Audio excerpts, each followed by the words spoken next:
Hello and welcome to Mistrology. My name is Dharmin Mishra and today I'm here yet again with another video and we'll be talking about torque, top speed, engine RPM and power, and I'll be explaining all those parameters to you.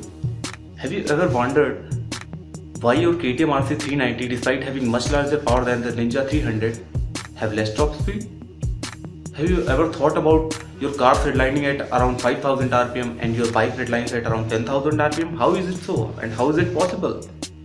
So I'll be explaining all those questions in the next few minutes. Stay tuned with me.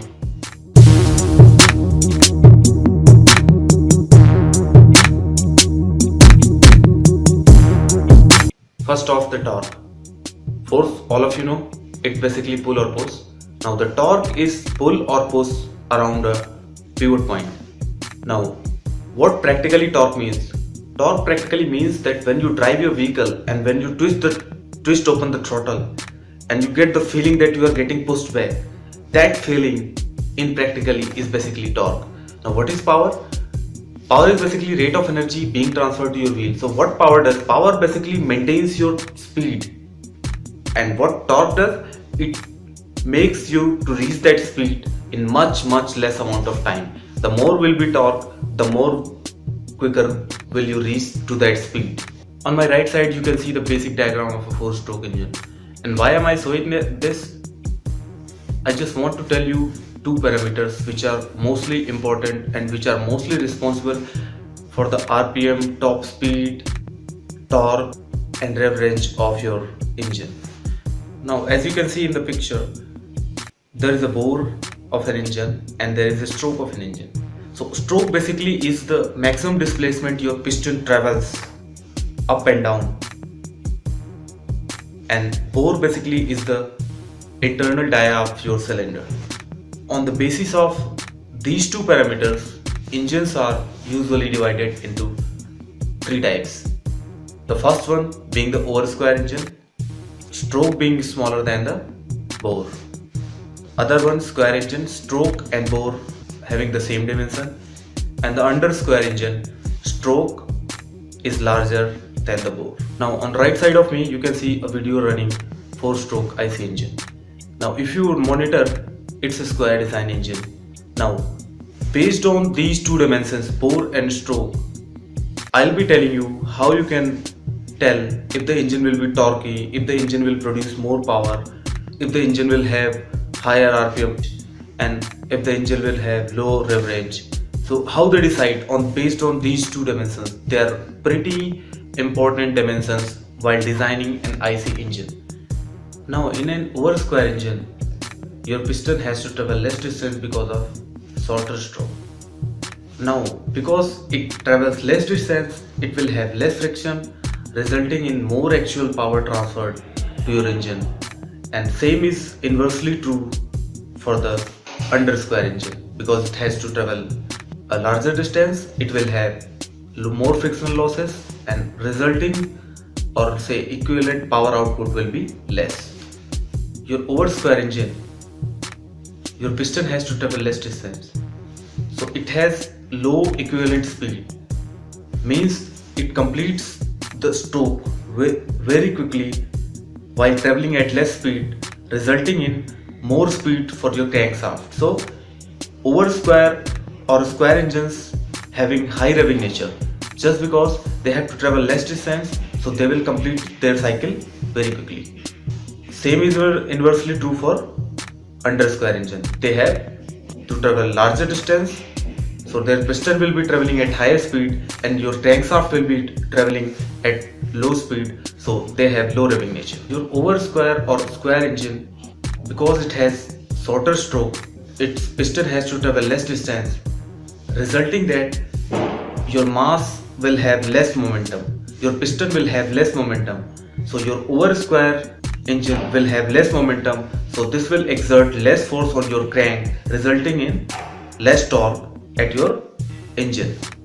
And the same is inversely true for under square engine. Under square engine's piston, because of the larger stroke, piston will travel larger distances and your momentum will be much higher than that of over square and square engine. So this will be a torque engine. If your engine is under square engine, it will be a torque engine. Now also for an over square engine, your area of your piston is much more than that of an under square engine.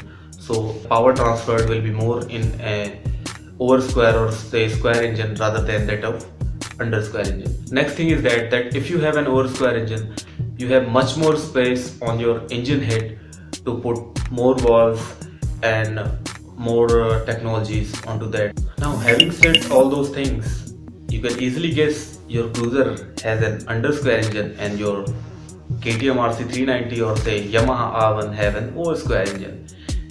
So this is basically the concept. If you need more torque, you will be having an under square engine. If you want more power, then you will be having an over square engine. Now generally, your single cylinder engines are of less revving nature than your multi-cylinder engines. Reason being, the multi-cylinder engines have masses more spread into space, so you can have a better balancing on multi-cylinder engines compared to single cylinder engines. So this better balancing makes them very high revvy in nature. For example, F1 engines redline at around 16,000 rpms. Okay, what? Your car revs at 5,000 rpm and it has multi-cylinder engine, and your bike runs at 10,000 rpm and it has single cylinder engine? So let me explain you. The concept behind this is basically your car is 2000 kgs and your bike is around 200 kgs. So to move a heavier vehicle, you need much more torque rather than a smaller vehicle. So that's why your car engines are powered by under square engine. And as you already know that under square engines are low revving nature. Also, one of the reasons why under square engines are less revvy in nature is because piston travels at a very high speed because of the large stroke. Now, because of piston is traveling at a high speed, crank is more stressed than that of a square or over square engine. That's the reason, because crank is very much stressed, so designing a crank sometimes poses a problem. That's why these under square engines are less revvy in nature. There are very few examples of car having a square engine. Most notable of them is the Bugatti Veyron, one of the fastest production ready cars, having a W16 engine which is a square engine. Your bikes also have under square engine, say for cruiser bikes like Harley Davidson Street 750 or Royal Enfield Classic Bullet 350, and normal performance bikes have usually square or an over square engine, like your KTM RC390 and your Yamaha FZ150 launched in India. It has an almost equivalent to square engine. I think now you know what is torque, power, and how your engine RPM range is decided, and I have almost covered the major aspects. There are also lots of reasons why your car is torquey, but the major reasons being the same which I told you already. Now you can tell that why your car have a less RPM range and why your bike have higher RPM range. Now the last part of the video is about top speed. So basically top speed depends upon lots of factors, few of them being air drag, gearing ratios, rev range of an engine, and your power. Now why your KTM RC390, despite having much larger power than that of Ninja 300, have less top speed than that of Ninja 300? Because of higher gearing ratios and also low rev range at around 9500 rpm. It has low top speed than that of Ninja 300. Ninja 300 also redlines at much higher RPM at around 12,000 RPM. Now understand it in two scenarios. In one scenario, my engine speed is 10 and my gearing ratio is 2. So I'll be getting a speed of 5. Now in the next scenario, my engine speed is 12 and my gearing ratio is around 1.8. So the actual speed I'll be getting is 6.67. So what you have done here, despite having much larger power, you have limited your top speed as opposed to your second scenario. So that's the reason why Ninja 300 have a higher top speed than that of KTM RC390. It's just because your KTM RC390 is designed to reach its top speed very quickly. Thank you for watching it, guys. If I have left anything, please tell me in the comment section. If you like the video, please hit the like button and subscribe if you want me to make more such videos. This is Dharmendra Mishra on Misrology signing off.